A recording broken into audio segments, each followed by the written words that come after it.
Good morning. Absolutely knackered. I didn't get up until about 7.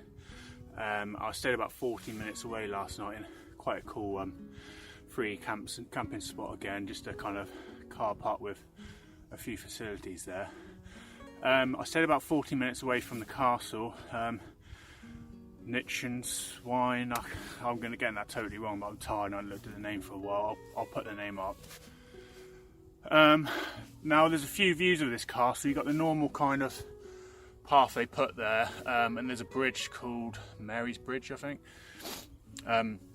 which gets you a bit of a side angle, but I really want that Fairytale bang on the front kind of look. The only thing is you've got to hike up this gorge, which I'm not going to pronounce because I'm not going to get anywhere near it. But it was shut, unfortunately, so when you go down, there's people doing work on the right hand side of it. I think there's a rock that collapsed there back in 2014 and they still haven't stabilised it. But you can go around the other way, but it's an absolute nightmare. You've got this really steep forest, and the bit I'm stood on now is actually relatively level, and then you kind of get to a sheer rock cliff, and unless you are kind of free climbing it with the kind of anchors and stuff, you just wouldn't be able to do it. But I did read that there's a gorge or ravine that you can go up through. I've just found it. I've been up here for about 45 minutes looking for it, and it's not easy to look. I've been bitten by about 100 mosquitoes on my knee, so that's going to be a nightmare for the next few days. So it's all going well. I know I'm in the right place because I found this rope which goes up the ravine here. It's very steep. The general rule with ropes is don't generally trust them because you don't know how well or when they're put up, but I'll use it as a general guide and get myself up. There is light at the top, so hopefully when I get up there now, it should work. Should get some nice images of the castle, the kind of ones that I wanted, really, the ones that you see, that the images online, the best images anyway in my opinion. Hopefully when I get up here through the steep parts, hopefully it's going to level out and it's just a matter of walking about 200-300 meters across through a forest at the top, trying to get to a rough viewpoint that I can make out the castle. I'll set up then and I'll catch up with you in a minute.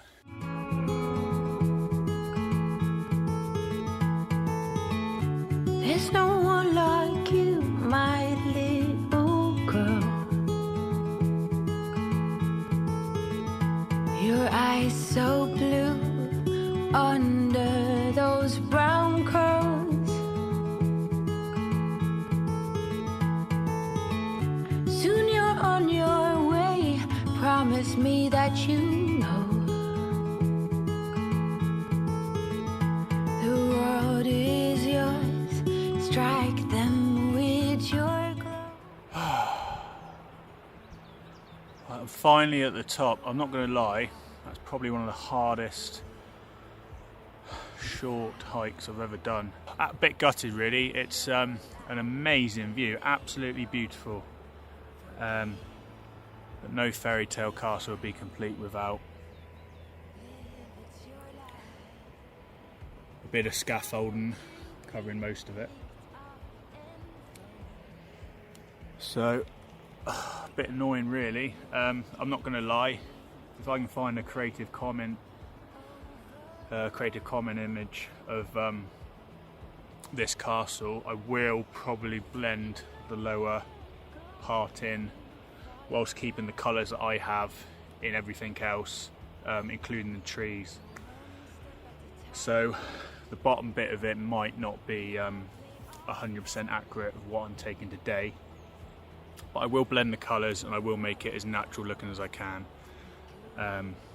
It's extremely annoying to come up somewhere like this and have half the castle in scaffolding. Still, it's an absolutely epic place, worth the mosquito bites, and you have to kind of perch yourself on this really precarious rock here, right on the edge.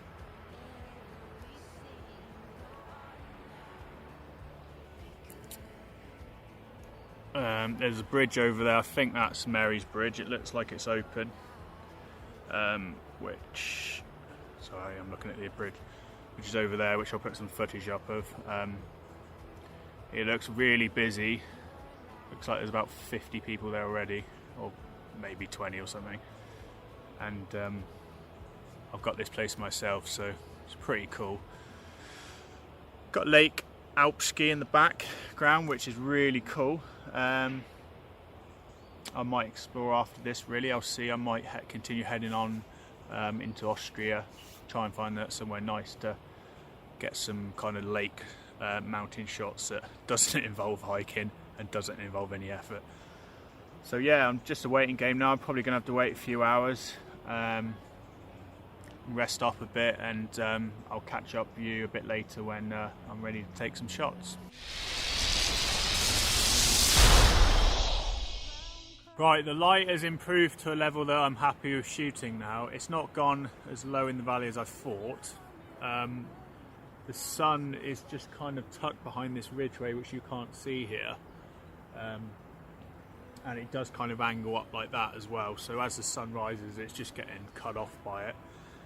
Looking on photopills, it's going to be probably about 2 hours before that sun gets in the valley enough to get rid of all that darkness. So I'm going to probably shoot now, and if I find it's a bit dark later, I should be able to correct that in post, to be honest.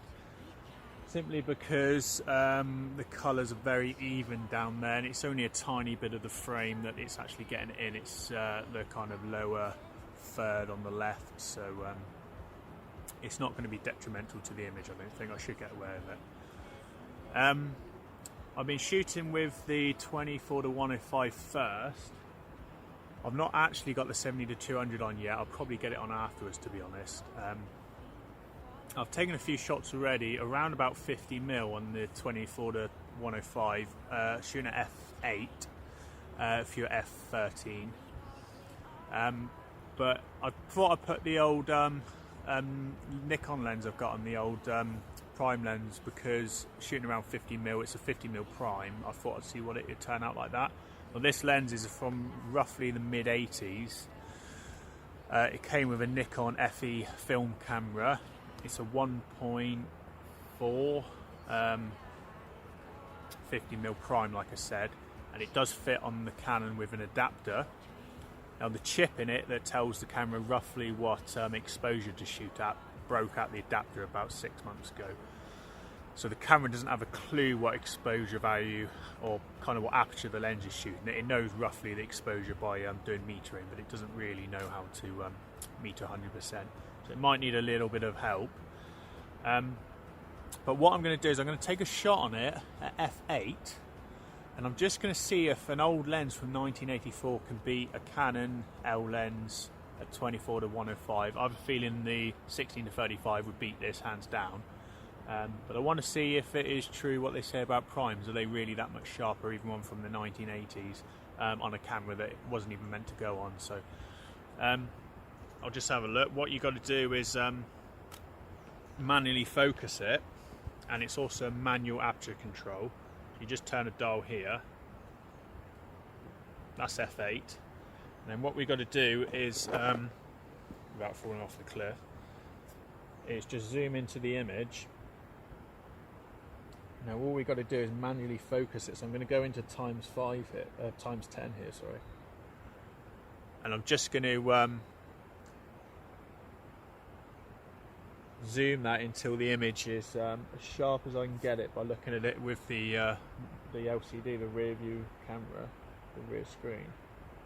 That looks about as good as I'm going to get it on there. So that actually looked really sharp at 10 times zoom. So I have a feeling this is going to do really well. I have got an old polarizer on it as well. It came off eBay. It was about a tenner. It's unbranded, so it's shooting through that. So I'm not sure what effect that's going to have compared to the GORGE one, which I shoot with, which is a lot more of a premium brand, which I use on the Canon lenses. So it is against it. I'll take the picture, I'll put them up, see what you think. I have a feeling this thing might actually beat the Canon, so it'd be pretty cool if it does.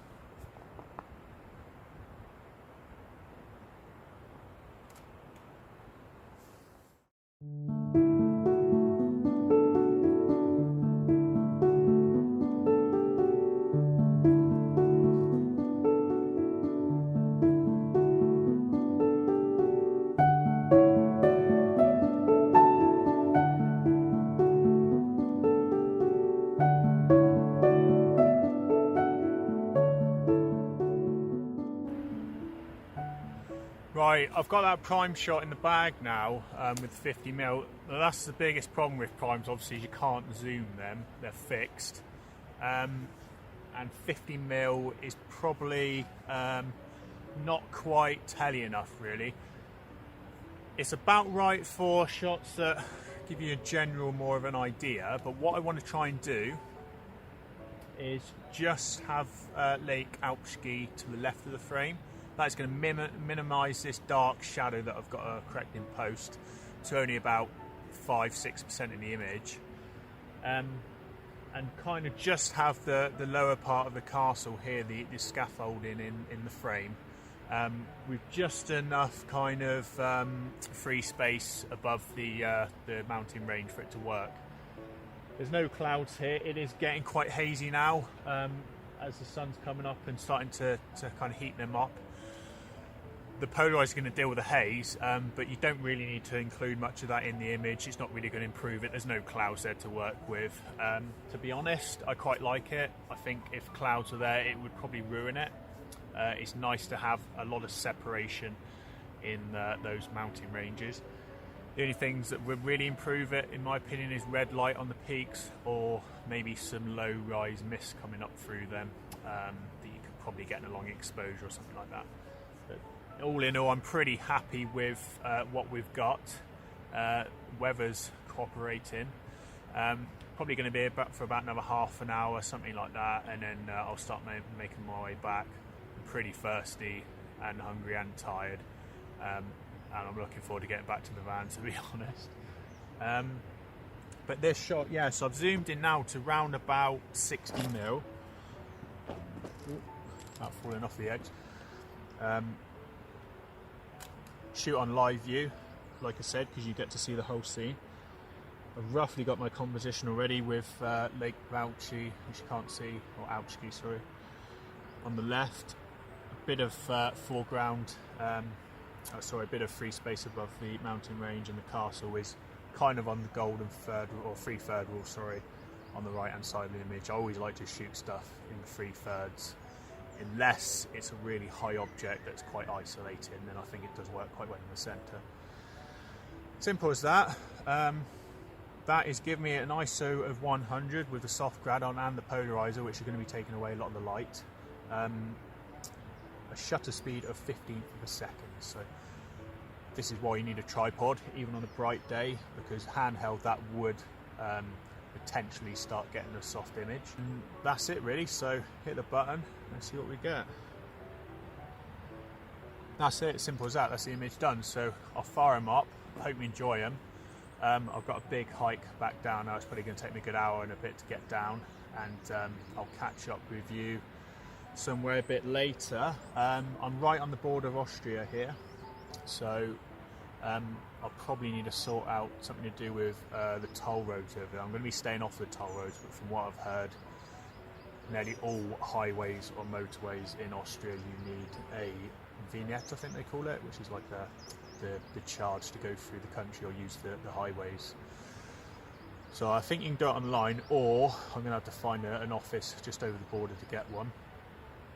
Sort a few more things out. I'm hopefully going to meet up with you sometime this evening over there at a lake or a church or something like that, something quite interesting. I've got a few locations saved, I just can't remember off the top of my head.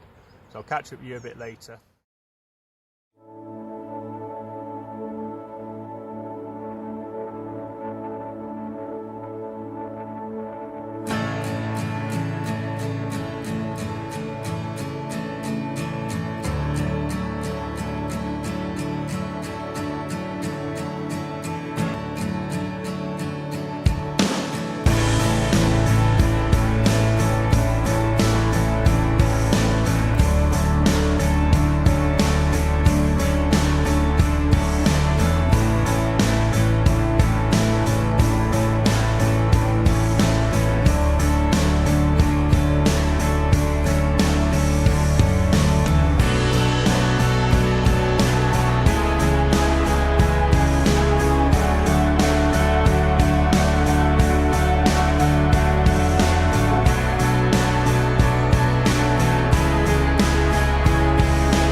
Right, sorry it's a bit dark in here. As crazy as it seems, when you last saw me, I was in Germany. I'm actually in Italy now. I've kind of gone right through Austria and kind of missed out pretty much everything there. And there's a reason for that. What I wanted to do this afternoon really was, because it's going to be nice weather tonight and tomorrow morning with a few clouds coming in apparently, which should have worked quite well. I wanted to go to Cicada, which is a really epic kind of picturesque and well-known mountain peak on the Dolomites here. It's something you've got to get a cable car up to. I think you can hike it, but it takes a few hours. I was actually going to camp at the top and spend the night there and get kind of sunrise and sunset. Still hoping to do it. But what I wanted to do is, rather than doing bits of Austria, it kind of made more sense for me to come straight through it, do the bits in the Dolomite I want to do down this side, and then probably go back into Austria, do Hallstatt, a few other things, and then go across into Slovenia from that end, do the places I want to do there, like Lake Bled and a few others, and then come down to Croatia to pick up Alice in about 7-8 days time now. Now, I was hoping to get to the cable car before it shut. In the end, I was just so knackered. I needed a kind of bit of a rest, and I knew it would have been a rush to get there before 5:30 before it shut. And I had quite an intensive hike this morning. I didn't want to go straight into kind of wild camping and stuff. So I've given it a miss for tonight. I've come down to this free car park place. You're allowed to put the camper van in for the night in Italy. And what I've done is I've actually come down, I'm on the Dolomites, and I've come right between two places I want to go to, Cicada and Tree de Chimes, is it? Probably saying that wrong. The reason I've come in between them and not gone down to one of them is because the forecast for the next 2 days is a lot of lightning at Cicada. So if the weather forecast changes so that it's just maybe for an hour or something, I'll probably go and it improves. If not, I'll probably try the Creme Chem, can't remember how you say it, and go there and kind of compare which one's going to be the safest one to go to.